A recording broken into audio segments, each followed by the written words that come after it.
me define awkward for you. Mark Carney is right now the Prime Minister of Canada, in large part because of his take on Trump, that he is the enemy. We are over the shock of the American betrayal. Trump is trying to break us so that America can own us.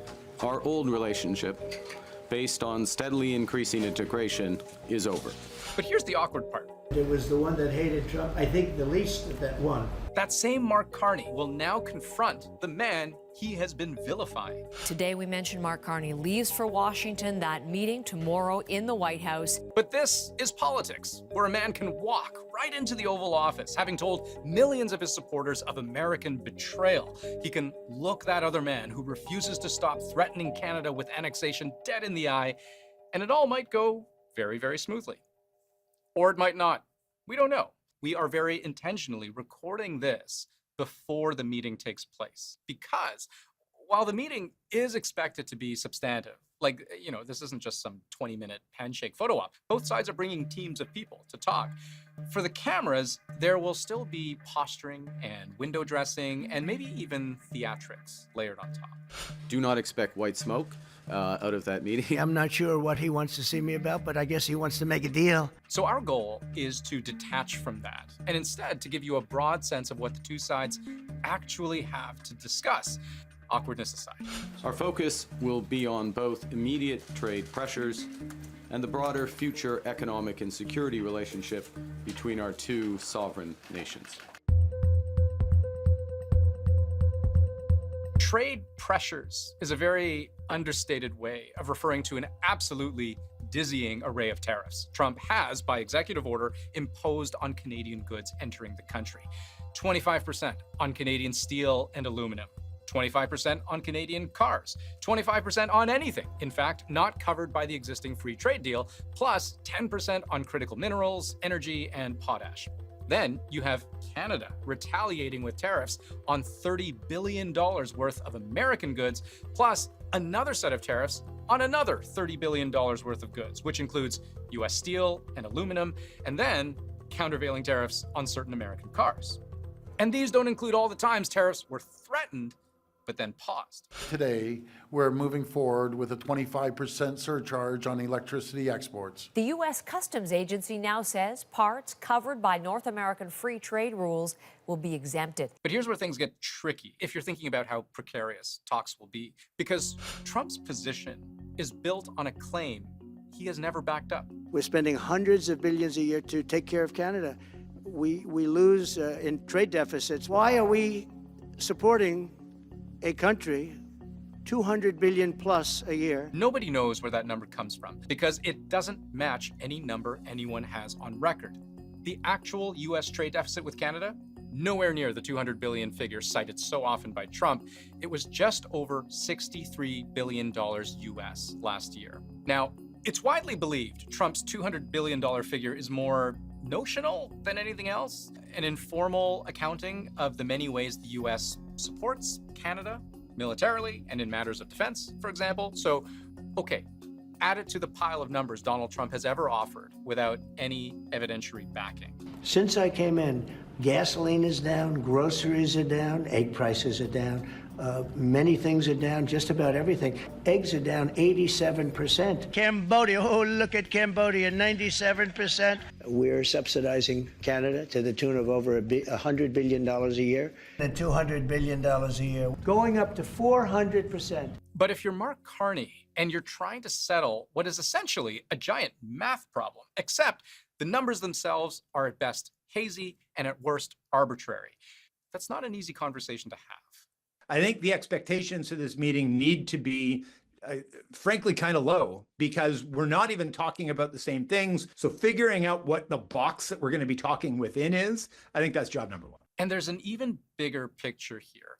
For a long time now, experts have wondered whether this trade war is a war with its own set of purposes, to raise money, to stoke domestic manufacturing, to put allies on notice, or is it creating leverage for a larger negotiation down the road? The trade deal that is up for review is the U.S. Canada-Mexico agreement, the USMCA. If we look at trade between the three countries in the USMCA, we trade over $1 trillion. And in fact, in the United States, about 40 states trade more with Canada than with any other economy in the world, right? So this is such an important trade economy and trade agreement for the United States as well. Trump's first administration negotiated the free trade deal Canadians know as CUSMA and that Americans know as the USMCA. But Trump believes Canada has not lived up to its terms. And by law, there has to be a new deal renegotiated in 2026. So between now and then, plenty of time for things to become far more complicated. The reason we know the subject of this White House meeting cannot possibly be strictly limited to trade is because Trump believes many issues are interconnected, even issues that have no apparent connection at all. Much has been said over the last 3 months about Mexico and Canada, but we have very large deficits with both of them. But even more importantly, they've allowed fentanyl to come into our country at levels never seen before. We learned 3 important things from the opening days of Trump's presidency when he threatened tariffs on Canadian goods, angry about Canadian fentanyl apparently flooding in. 1, that Trump is capable of justifying tariffs even with reasons that have nothing to do with trade. 2, that these provided reasons don't even need to be all that grounded. Because regarding fentanyl, what Trump has repeatedly ignored is the fact that last year, US agents only seized about 50 pounds of fentanyl at its northern border with Canada. Compare that to the more than 20,000 pounds, almost 10,000 kilos of fentanyl seized at the southern border with Mexico. Canada is responsible for less than 1% of the illegal fentanyl that is going into the United States. And even reducing the amount of Canadian fentanyl caught crossing into the US border to less than half a pound for all of March this year across the entire border, part of a $1.3 billion effort to address Trump's demand, even that could not move Trump off his position, that entire swaths of Canada's economy needed to be tariffed. The fentanyl tariffs, well, were not merited to begin with, but are even less merited given all the steps that the government of Canada has taken and the progress that's been made. But here's the third thing we learned from that whole episode, that so much of what Trump demands of foreign countries, he justifies as a national security issue, or even a national emergency. It was true of fentanyl. It was true for steel and aluminum. It was true of cars. It's even true for his latest tariffs against foreign films. A 100% tariff on any and all movies coming into our country that are produced in foreign lands. The justification? An unsubstantiated claim that there is a concerted effort to destroy Hollywood, and that this constitutes, you guessed it, a national security threat.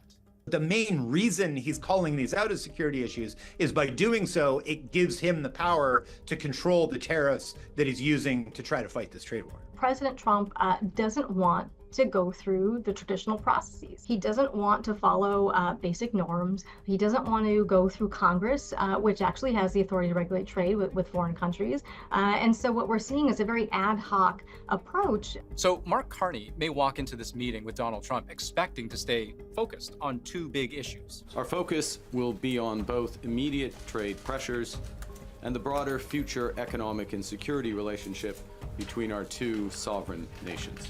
But these 2 issues cover everything. All that we've mentioned, plus everything we haven't. Canada's military defense spending, certainly, and how this country has consistently failed to meet its 2% NATO target. But also the Americans' increasingly choked supply of critical raw materials, the rare earths that make electric engines run and jets fly, and Canada's got them. What about water? The US and Canada are locked right now in a water-sharing dispute involving the sprawling Columbia River, one of the largest watersheds on the entire continent. And then consider things from Mark Carney's point of view as it relates to Canadian security. Do you plan to talk to him about making Canada a 51st state? He wants to come and see me. He's going to come this week or next week. So will you talk to him about making Canada a 51st state, annexing Canada? I'll always talk about that. You know why?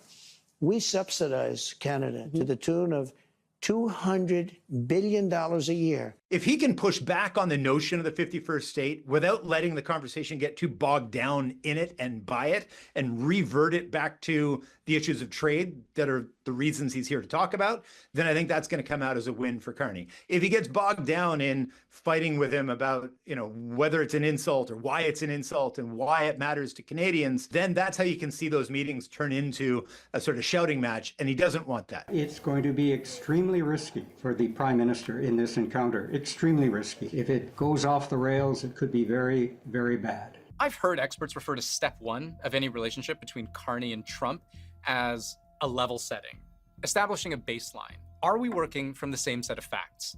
What do you even want?